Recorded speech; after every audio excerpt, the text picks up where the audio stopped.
하나님의 큰 자비하심으로 구원받은 성도는 영적 예배자로 살아가야 합니다. 하나님의 자녀답게 살라는 것입니다. 그러면 구체적으로 하나님의 자녀답게 사는 것이 어떤 것입니까? 바울은 먼저 교회 안에서 성도가 마땅히 가져야 될 자세를 증거하면서 하나님의 자녀답게 살라고 권면합니다. 영적 질서를 지키고 지체 의식을 가지고 서로를 섬기라는 것입니다. 또한 바울은 세상에서 성도가 어떻게 행해야 하는지를 증거합니다. 착한 행실을 통해서 사람들에게 덕을 끼치는 자로 살라는 것입니다. 그런데 세상에서 성도는 두 가지 신분이 있습니다. 하나는 이 세상 나라 백성의 신분이고 또 다른 하나는 하나님 나라 백성의 신분입니다. 우리는 대한민국 국민으로서의 신분을 가지고 있고 동시에 천국 백성의 신분을 가지고 있습니다. 그래서 우리는 하나님의 백성, 천국 백성이라는 정체성을 가지면서 동시에 이 대한민국 국민으로서의 역할을 성실히 감당해야 합니다. 오늘 본문은 성도가 국가의 권세에 대하여 어떤 자세를 가져야 하는지를 증거합니다. 바로 성령의 감동으로 로마교회 성도들에게 명령하고 있습니다. 각 사람은 위에 있는 권세들에게 복종하라. 바울이 말하는 위에 있는 권세는 당시 온 세상을 지배하고 있는 로마의 권세를 의미합니다. 바울은 로마교회 성도들에게 로마의 권세에 복종할 것을 명하면서 그 이유를 이렇게 증거합니다. 권세는 하나님으로부터 나지 않음이 없나니 모든 권세는 다 하나님께서 정하신 바라. 로마의 권세를 하나님이 부여하여 주셨다는 것입니다. 바울이 로마서를 보낼 때는 로마의 박해가 본격적으로 임하기 전입니다. 그러나 로마의 지배 아래 여러 어려움을 겪으며 사는 로마 성도들에게 로마의 권세에 복종하라는 이 명령은 받아들이기 어려운 명령입니다. 로마 성도 가운데는 유대인도 있었을 것이요, 또 노예가 되어서 팔려온 이방인들도 있었을 것인데 자기 나라를 멸망시키고 노예로 부리는 로마의 권세에 복종하라는 것은 참으로 받아들이기 어려운 명령입니다. 그런데 바울은 왜 성도들이 로마의 권세에 복종해야 한다라고 명하고 있는 것일까요? 이 의문을 이해하기 위해서 바울이 증거하는 1절의 권세들을 먼저 바르게 이해할 필요가 있습니다. 문법적으로 권세들은 여성 복수 형태를 띠고 있는데요, 만약 이 권세들을 권력자들로 이해한다면 당시 상황상 남성 복수로 되어야 될 것입니다. 그런데 바울은 굳이 여성 복수 형태로 제시하고 있는데 이것은 국가 통치 기관을 염두에 두고 표현했다라고 이해할 수 있습니다. 마틴 루터도 본문의 권세들을 권력을 가지고 있는 정부로 이해하였습니다. 즉 한 나라를 다스리는 정부의 권세, 곧 행정, 입법, 사법부의 권세는 하나님이 허락하여 주셨다는 것입니다. 그러므로 하나님이 허락하신 정부의 권세를 인정하고 복종하는 것은 그 권세를 주신 하나님께 복종하는 것이 됩니다. 그러니까 바울은 지금 어떤 특정 권력자에게 복종할 것을 명하는 것이 아니라 정부의 권세에 복종할 것을 명하고 있는 것입니다.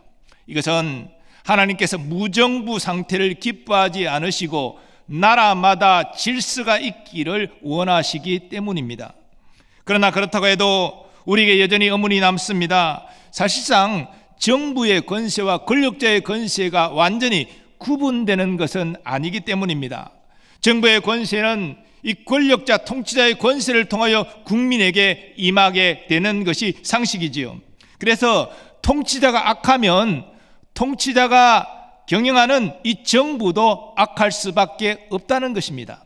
히틀러가 독일의 정권을 잡았을 때 독일의 정부는 악한 정부가 되었습니다. 김일성이 북한 정권을 잡았을 때도 북한 정부는 김일성의 생각과 사상을 따라서 행할 수밖에 없었습니다. 즉 권력자와 정부가 완전히 분리되기 어렵다는 것입니다.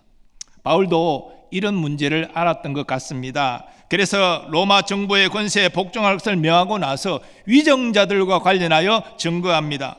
다스리는 자들은 선한 일에 대하여 두려움이 되지 않고 악한 일에 대하여 되나니 네가 권세를 두려워하지 아니하렸느냐? 선을 행하라. 그리하면 그에게 칭찬을 받으리라. 그는 하나님의 사역자가 되어 내게 선을 베푸는 자니라. 그러나 네가 악을 행하거든 두려워하라. 그가 공연히 칼을 가지지 아니하였으니 곧 하나님의 사역자가 되어 악을 행하는 자에게 진노하심을 따라 보응하는 자니라. 그러므로 복종하지 아니할 수 없으니 진노 때문에 할 것이 아니라 양심을 따라 할 것이라. 바로 이정자들을 하나님의 사역자로 표현하면서 저들이 나라의 질서와 백성의 행복을 위하여 헌신하는 자들이라 이렇게 증거하고 있습니다. 그것이 하나님께서 위정자들에게 또 정부에 권세를 부여하신 뜻이라는 것입니다. 그러므로 국민으로서 국가 권세에 순응하여 법을 성실히 지키는 자는 위정자들을 두려워할 필요가 없습니다. 오히려 위정자들의 보호를 받게 됩니다. 그러나 국민으로서 국가가 정한 법을 지키지 않고 악을 행할 때 위정자들을 두려워해야 됩니다. 위정자들은 악을 행하는 자에게 하나님의 진노하심을 따라 보응하는 자가 되기 때문입니다. 그러나 바울은 성도가 처벌받지 않으려고 보응당하지 않으려고 국가 권세에 복종하는 것은 잘못된 것임을 분명히 합니다. 물론 법은 그런 부정적인 효과를 기대하기도 합니다. 이 법을 어길 때 그거에 대해 처벌을 받기 때문에 처벌받지 않으려고 법을 지키는 일도 우리에게 있기 때문이지요. 그렇게 해서 법은 국가의 질서를 유지하고 국민의 안녕을 위하여 일할 수 있는 것입니다. 그러나 성도는 정부의 권세가 하나님이 주신 것임을 기억하고 하나님이 주신 신앙 양심을 따라서 자발적으로 법을 지켜야 하는 것입니다. 그것이 하나님의 뜻에 우리가 순종하는 것입니다. 바울은 로마교회 성도들이 구체적으로 로마 정부의 권세에 복종하는 한 실례로 납세의 의무를 본문에서 증거합니다. 사실 당시 로마의 지배를 받고 있는 민족으로 로마에 거주하는 로마교회 성도들은 로마에 세금을 바치는 것에 거부감이 있었을 것입니다. 우리나라도 망하게 하고 우리를 노예 삼아서 부리는 로마에 세금을 바친다? 거부감이 분명히 있었을 것입니다. 그러나 바울은 분명히 명합니다. 너희가 조세를 바치는 것도 이로 말미암음이라. 그들이 하나님의 일꾼이 되어 바로 이 일을 항상 힘쓰느니라. 모든 자에게 줄 것을 주되 조세를 받을 자에게 조세를 바치고 관세를 받을 자에게 관세를 바치고 두려워할 자를 두려워하며 존경할 자를 존경하라.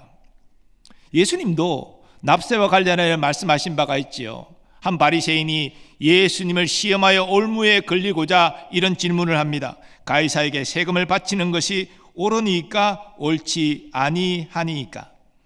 예수님은 그들의 악한 의도를 아시면서 이렇게 답변하십니다. 가이사의 것은 가이사에게, 하나님의 것은 하나님께 바치라. 이 땅에서 두 신분을 가진 성도는 하나님께 바쳐야 될 것을 마땅히 바쳐야 됩니다. 그러나 국가가 정한 세금도 마땅히 바쳐야 한다는 것입니다. 왜냐하면 이 세금이라는 것은 결국 나라와 백성을 위해서 쓰여질 것이기 때문입니다. 물론 오늘날 국민으로서의 우리의 의무는 납세의 의무에 제한받지 않죠. 국방의 의무, 교육의 의무, 또 근로의 의무, 환경보존의 의무, 또한 재산권 행사, 공공복리, 적합성의 의무도 있습니다. 그리고 우리는 도로교통법도 성실하게 지켜야 합니다. 서로의 안전을 위해서 지켜야 한다는 것이죠. 우리가 그렇게 국민의 의무를 다할 때에 국가의 질서가 유지되어지고 우리의 안녕과 행복도 정진될 수 있는 것입니다. 자, 그런데 문제가 있습니다. 국가의 권세가 하나님의 뜻에 반하는 것을 우리에게 요구할 때 그때도 우리는 국가의 권세에 순복해야 하는 것입니까? 그렇지 않습니다.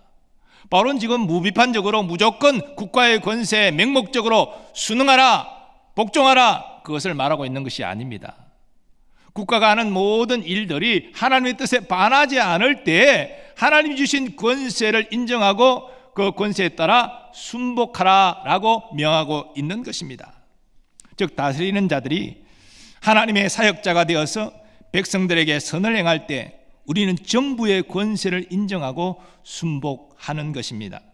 그런데 안타깝게도 우리 현실 속에서는 통치자들이 사리사욕에 휩싸여 그 권세를 오용하는 것을 보게 됩니다.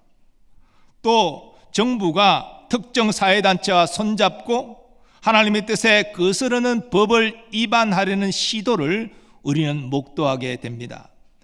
그 구체적인 내용이 동성애를 지지하는 차별금지법을 제정하려는 움직임입니다. 이런 문제들에 대해서 성도들은 어떤 자세를 취해야 합니까? 어떻게 하는 것이 하나님의 뜻에 순종하는 것입니까? 먼저 부패한 선출공직자들과 국회의원들의 경우는 1차적으로 사법당국의 판단에 맡겨야 합니다. 사법당국이 그들의 죄에 대하여 적절하게 판단하고 처벌하게 될 것입니다. 그런데 그런 정의가 실현되지 않는다, 그런 상황이다라고 한다면 우리는 국민으로서 선거를 통해서 부패한 위정자들을 심판해야 합니다. 중요한 것은 이 위정자들에 대하여 합법적으로 우리가 행동해야 한다는 것입니다. 그래서 정의가 실현되도록 해야 된다는 것입니다. 만일 위정자들이 불법을 입삼고 사리사욕으로 권세를 남용하는데 우리가 그러한 권세를 묵인하고 방종한다면 이 나라에는 공의가 설 수 없을 것입니다. 그래서 이 선출직 공직자와 국회의원들에 대한 심판은 선거를 통하여 심판해야 한다는 것입니다. 그러면 정부가 우리가 받아들이기 어려운, 행하기 어려운 법을 만들어 시행을 강요할 때 우리는 어떻게 대응해야 됩니까? 국가의 법이 하나님 말씀과 배치되는 것을 강요한다면 우리는 그 법을 불순종하고 그 법의 개정을 위해서 노력해야 할 것입니다. 우리 성도에게 있어서 상위법은 국가의 법이 아니라 하나님의 법이기 때문입니다. 이 나라는 우리가 사는 동안 이 땅에서 우리가 거주할 것이지만 하나님 나라는 영원히 거주할 곳이기 때문이죠. 그래서 국가의 법이 중요하지만 그 국가의 법이 하나님 법과 어긋나 우리에게 강요된다면 우리는 하나님의 법을 따라야 한다는 것입니다. 그런데 이 대목에서 또 한 가지 나눠지는 견해가 있습니다. 이 문제에 대한 대응을 교회가 주도적으로 나서서 할 것인가, 아니면 각자 성도들이 나서서 할 것인가, 이런 문제가 있습니다. 진보적인 교단은 이런 문제가 생길 때에, 즉 악법을 강요받는 이런 상황 가운데 있을 때 교단과 교회가 나서서 성명서를 발표하고 이 문제에 대처해야 된다, 이렇게 주장하고 행동합니다. 그러나 보수적인 교단은 그렇지 않습니다. 보수적인 교단은 교회가 직접 나서기보다 성도들에게 왜 이 악법이 문제가 되는지, 하나님 말씀에 비추어서 무엇이 문제가 되는지 가르치고 그것을 깨달은 성도들이 정부에 나아가 법의 개정을 요구하는 방식을 취합니다. 저는 전자의 입장보다 후자의 입장을 지지합니다. 잘못된 국가의 법을 바로잡는 것 굉장히 중요하죠. 하지만 교회가 직접 정치에 참여하다 보면 교회 본연의 목적을 상실할 가능성이 크게 됩니다. 물론 제가 교회의 사회적 책임을 무시하는 것이 아닙니다. 교회는 사회적 책임이 있습니다. 그래서 사회적 책임에 민감하게 반응해야 됩니다. 하지만 교회가 감당해야 될 근본 사명은 하나님의 말씀으로 성도를 가르쳐서 성도들이 세상의 소금과 빛으로 살게 하는 것입니다. 더 나아가 그리스도의 복음을 전파하여 사람들을 예수님께로 인도하는 것입니다. 이 본래 교회의 목적에 집중해야지, 교회가 이 본래 목적을 뒤로하고 사회 문제에, 법적 개정 문제에 직접 나서게 되면 교회의 본래 사명에 소홀하기 쉽다는 것입니다. 성경을 보면 사도 바울이 로마의 노예 제도를 적극적으로 반대하지 않았습니다. 하나님의 형상으로 지음받은 존귀한 존재, 그는 성도나 성도가 아닌 사람이나 다 존귀한 존재입니다. 근데 이 존귀한 존재가 물건처럼 노예로 사고 팔리고 그렇게 비인간적인 취급을 받는 것이 과연 하나님의 뜻에 합한 것일까요? 그럴 수가 없죠. 그런데 왜 바울은 노예 제도에 대해서 언급하고 폐지해야 된다 주장하지 않았을까요? 이 대목에서 어떤 분들은 아니 목사님, 구약 성경의 율법을 보면 하나님도 노예 제도를 용인하셨어요. 노예 제도가 다 전제되어 다 나오고 있잖아요. 이렇게 또 질문을 합니다. 그런데 이 율법의 노예 제도가 전제되고 있다고 해서 하나님이 노예 제도를 허락하셨다고 보는 것은 잘못된 것입니다. 예를 들어서 동해보복법이라는 게 있습니다. 동해보복법이 율법에 나온다고 하나님이 보복을 허락하셨다는 의미가 됩니까? 그럴 수가 없죠. 당시 고대 근동에는 이 보복이 10배, 100배 피해 보복이 관행적이었습니다. 이런 상황에서 보복하지 말라? 이걸 순종하겠습니까? 그래서 하나님은 제한적으로 네가 해를 당한 만큼만 행하도록 그렇게 하신 것입니다. 율법에 노예 제도가 전제되어 나온 것도 같은 의미입니다. 고대 근동에서 노예 제도 자체가 사라지기는 어렵습니다. 그래서 노예 제들이 최소한의 인간적인 대우를 받을 수 있도록 여러 가지 보완 장치들을 율법에 넣으신 것입니다. 그런데 이제 예수님이 오셨잖아요. 신약 시대가 되었잖아요. 예수님은 원수까지도 사랑하라, 이웃을 내 몸과 같이 사랑하라 가르치시지 않았습니까? 그런데 어떻게 노예 제도가 인정될 수 있는 것입니까? 하지만 우리가 성경을 자세히 읽어봐도, 복음서를 읽어봐도 예수님께서 노예 제도가 잘못된 것이니 폐지해야 된다 그렇게 말씀하지 않으셨습니다. 사도 바울도 노예 제도를 금하지 않았습니다. 왜 그랬을까요?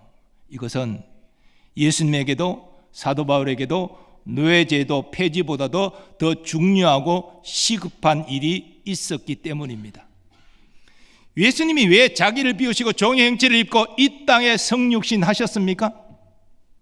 죄인을 구원하기 위함입니다. 노예 제도를 폐지하기 위함이 아닙니다. 죄인을 구원하기 위하여 예수님이 집중하셨기 때문에 노예 제도에 대해서 언급하지 않은 것입니다. 사도 바울은 왜 사도로 부름받아 파송받았습니까? 노예 제도를 폐지하기 위함입니까? 아닙니다. 그리스도의 복음을 전파하기 위함입니다. 이것이 사도에게 가장 시급하고 중요한 문제였기 때문에 여기에 집중하느라 노예 제도에 대해서 말하지 않은 것입니다. 하지만 하나님께서 언제까지나 이 비인간적인 제도인 노예 제도를 용인하신 것은 아닙니다. 이후에도 각성한 하나님의 사람들이 이 노예 제도의 폐지를 주장했고 결국 1833년 영국 국회에서 노예제도 폐지 법안이 가결되었습니다. 일부 포스와 그를 따르는 동료들이 오랜 기간 노력한 결과 드디어 노예제도가 폐지되게 된 것입니다. 미국에서 1866년에 링컨 대통령이 노예제도를 폐지했습니다. 결국 하나님의 사람들이 이 하나님의 뜻에 반하는 노예제도를 폐지하는 일에 힘썼고 결국은 그 일이 이루어진 것입니다. 저는 이런 원리가 오늘날 이 모든 문제 가운데도 적용될 수 있다고 생각합니다. 물론 교회 존립 자체가 위기를 맞고 우리가 자유롭게 신앙생활하는 것이 제한받는 그런 위기가 온다면 그때는 교회가 나서야 될 것입니다. 그러나 이런 경우도 폭력투쟁은 하나님의 뜻이 아니죠. 모든 것을 평화적으로 합법적으로 진행해야 될 것입니다. 교회는 잘못된 법에 대하여 불복종 운동을 해야 될 것이고 바른 법의 개정을 위해서 우리는 노력해야 될 것입니다. 그러나 그런 특별한 상황이 아니라면 어떤 특정 법의 문제, 사회 문제에 대하여 교회가 직접 나서기보다 교회가 성도들에게 하나님 말씀에 입각한 바른 진리를 가르치고 여기에 각성한 성도들이 정부의 목소리를 내는 것이 적절합니다. 또 어떤 분들은 정부에 직접 나가 일하면서 바로 하나님의 뜻대로 모든 것이 바로 서도록 노력하는 것이 필요할 것입니다. 그리고 이것과 더불어서 교회는 이념 논쟁의 장이 되어서는 안 될 것입니다. 교회는 보수도 진보도 아니고 오직 예수 복음이 중심입니다. 그래서 교회는 정치적으로 중립을 지키는 것입니다. 사실 예수님은 어떤 문제에 대해서는 당시에 매우 진보적으로 행동하셨고 또 어떤 문제에 대해서는 매우 보수적으로 행동하셨습니다. 우리는 각자 신앙 양심에 따라서 어떤 정치적인 견해를 가질 수 있지만 또 여든 야든 지지하는 정당이 있을 수 있지만 우리의 중심은 예수님이라는 사실을 잊어서는 안 될 것입니다. 우리는 예수님을 따르는 성도들이기 때문에 언제나 하나님 말씀을 기준으로 판단하고 하나님의 뜻대로 행동할 필요가 있다는 것입니다. 저는 우리 정부가 하나님 부여하신 권세를 잘못 사용해서 우리가 국가의 법에 불복종하고 법 개정을 요구하는 일이 일어나지 않기를 간절히 원합니다.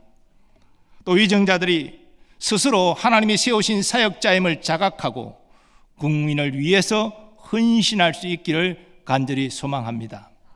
그리고 성도로서 정부에서 일하고 있는 분들이 있다면 더욱 겸손하고 성실하게 국민을 위하여 봉사할 수 있기를 기대합니다.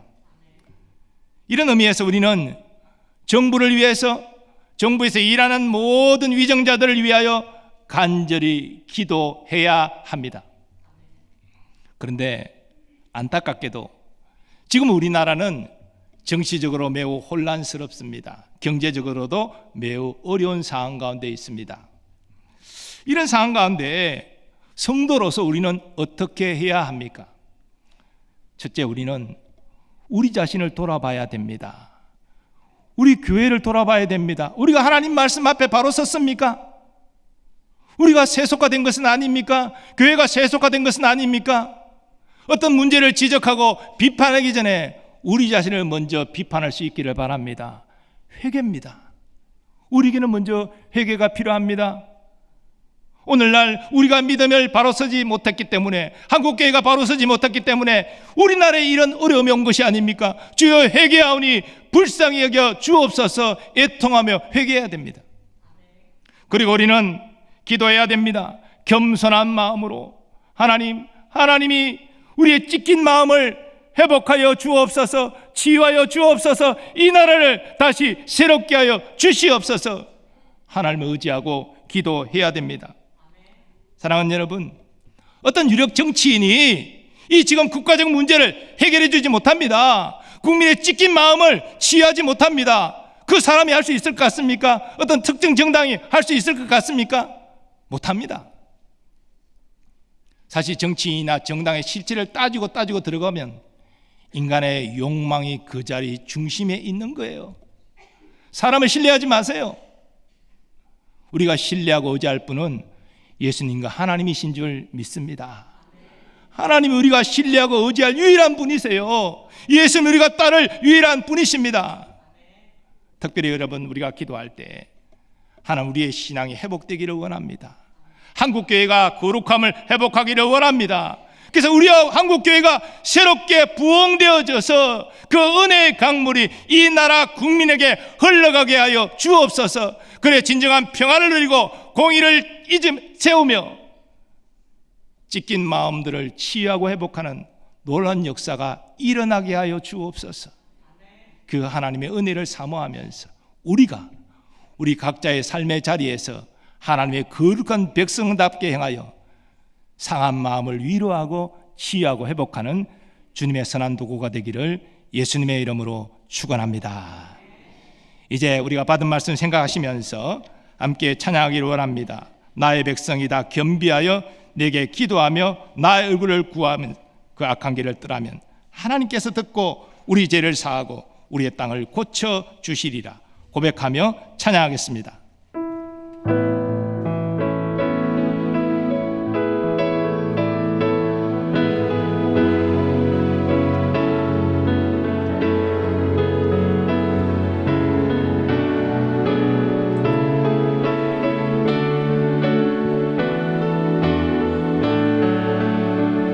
나의 백성이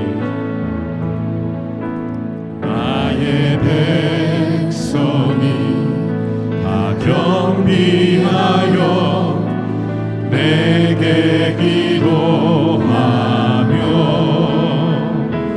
나의 얼굴을 구하여서 그 악한 길 떠나며 하늘에서 듣고 죄를 사하며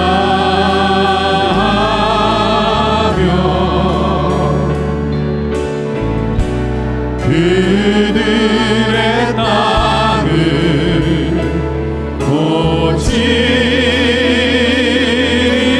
고치리라. 아버지여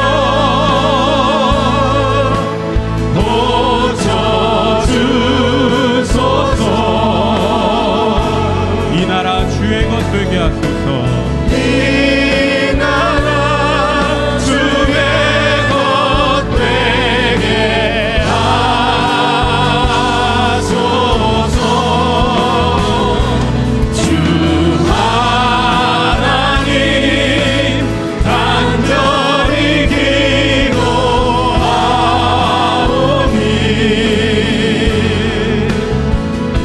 상한 이 땅 새롭게 하소서. 우리 가능하신 분들은 일어나셔서 찬양하겠습니다.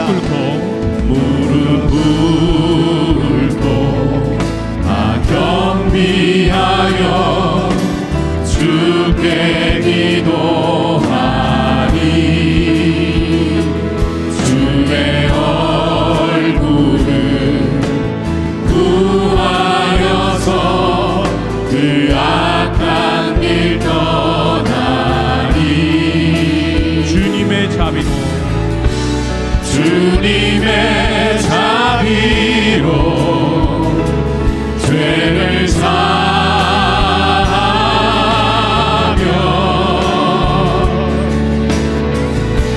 주님의 자비로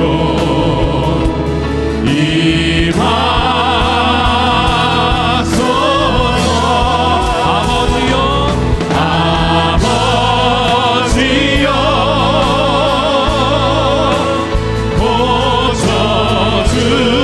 고쳐주소서.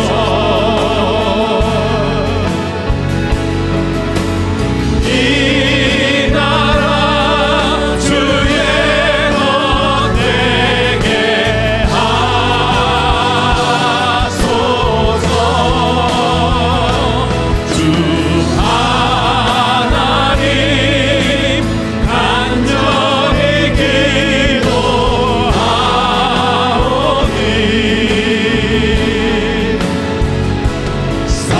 상한 이 땅 새롭게 하소서.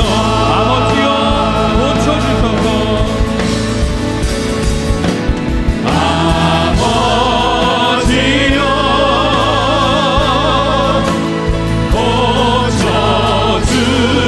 고쳐주소서.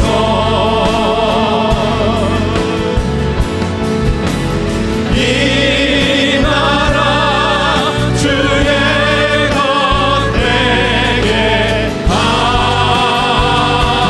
하소서. 주 하나님 간절히 기도하오니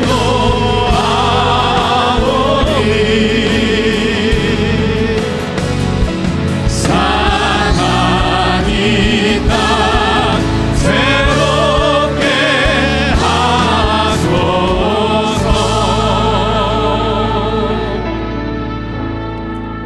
우리 말씀 어제 함께 기도하기를 원합니다.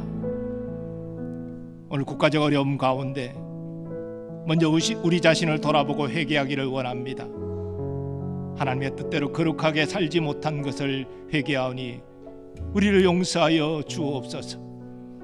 또한 긍휼히 여기는 마음으로 우리 국가와 위정자들을 위하여 간절히 기도하기를 원합니다.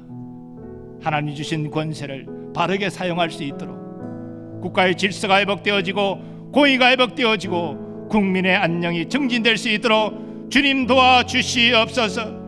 특별히 교회를 새롭게 하여 주시사 이상한 영혼들을 치유하고 회복하는 주님의 도구 되게 하여 주시옵소서. 통성으로 기도합니다. 주여.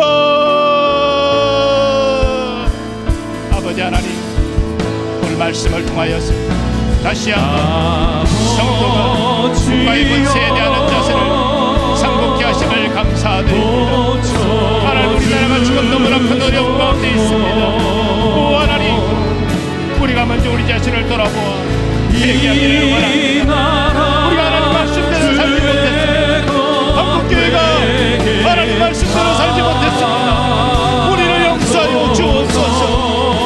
아버지, 또한 우리 국가의 권세가, 위임자들의 권세가 하나님이 주신 것임을 바로 알고 그들이 아버지와 같은 소임을 국민을 위하여 성실히 감당할 수 있도록 주님 도와주시옵소서. 하나님의 성령의 역사가 아버지 우리 대한민국에 임하게 하여 주옵소서. 하나님, 그리하여서 정치적 혼란이 속히 수습되어지고 아버지 거기가 확립되어지고 국민이 평안하고 행복하게 살 수 있는 나라 되게 하여 주시옵소서. 이를 위해서 한국교회를 주여 부흥케 하여 주옵소서. 새롭게 하여 주옵소서. 그리하여 상한 마음, 찢긴 마음을 위로하고 치유하고 회복하는 하나님의 도구 되게 하여 주시옵소서. 오 주여, 이 나라를 버리지 마시고 주여 다시 한번 공주가 자비를 베풀어 주시옵소서. 회복되게 하시고 이제는 하나님의 나라의 거룩한 성공에 서서 하나님의 뜻을 이루는 거룩한 나라 되게 하여 주옵소서. 거룩한 백성이 되게 하여 주옵소서. 우리가 이 일에 하나님의 도구로 쓰임받게 하여 주시옵소서.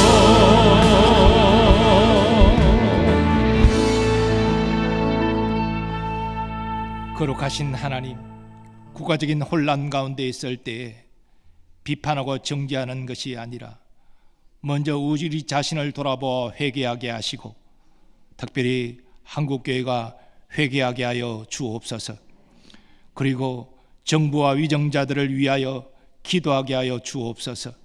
그들이 하나님이 주신 권세를 깨닫고 사리사욕이 아니라 국민을 위하여 그 권세를 성실하게 사용할 수 있도록 하나님 도와주시옵소서. 그리하여 정치, 경제 모든 국가적인 문제들이 해결되어지고 나라가 질서를 찾고 국민이 행복하게 살 수 있는 대한민국이 되게 하여 주옵소서. 이 일을 위하여 한국교회가 다시 한번 부흥케 되기를 소망합니다. 그리하여 찢기고 상한 영혼들을 위로하고 치유하고 회복하는 하나님의 선한 도구로 쓰임받게 하여 주옵소서. 하나님, 이 시간도 우리의 육신의 약함을 가지고 주님의 치유를 갈망하는 이들이 있습니다. 예배 중에 건강이 회복되는 은총을 누리게 하여 주옵소서. 상한 그 마음 상처도 주님이 아시오니 치유하시고 그 마음이 회복되게 하여 주옵소서. 삶을 짓누르는 문제가 예배 중에 하나님의 응답을 받고 그 문제가 해결될 확신을 얻고 평강 가운데 돌아갈 수 있게 하여 주옵소서. 우리의 침체된 영혼도 회복되어 첫사랑의 감격으로 기뻐하며 하나님을 찬양할 수 있게 하여 주시옵소서.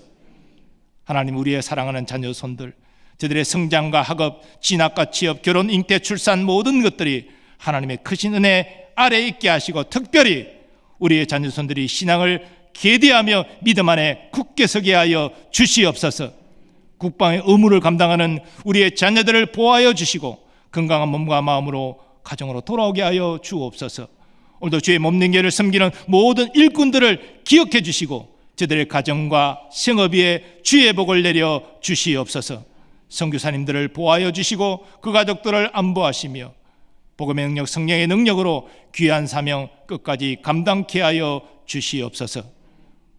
우리 대한민국을 불쌍히 여기셔서 이 혼란을 속히 종식시키고 질서를 유지하며 공의가 세워지며 국민이 행복한 그런 대한민국 되게 하여 주시옵소서. 또한 남북의 평화 복음 통일 속히 이루어 주셔서 하나님 남북의 성도들이 함께 감격하며 하나님께 예배하게 하시고 땅끝까지 주의 복음 전가하여 예수님의 재림을 준비하는 선교 민족 되게 하여 주시옵소서. 이제는 우리 주 예수 그리스도의 은혜와 하나님 아버지의 무한하신 사랑하심과 성령님의 역사하심과 교통하심이, 정부와 위정자들은 하나님이 주신 권세를 바르게 사용하고 성도들은 국가와 위정자들이 하나님의 권세를 바르게 사용하도록 기도하며 국가의 법을 성실하게 지킴으로 질서를 이루고 행복한 대한민국 이루기를 원하는 모든 주의 자녀들의 삶의 범사 위에 이제로부터 영원까지 함께 하시기를 축원하옵나이다. 아멘.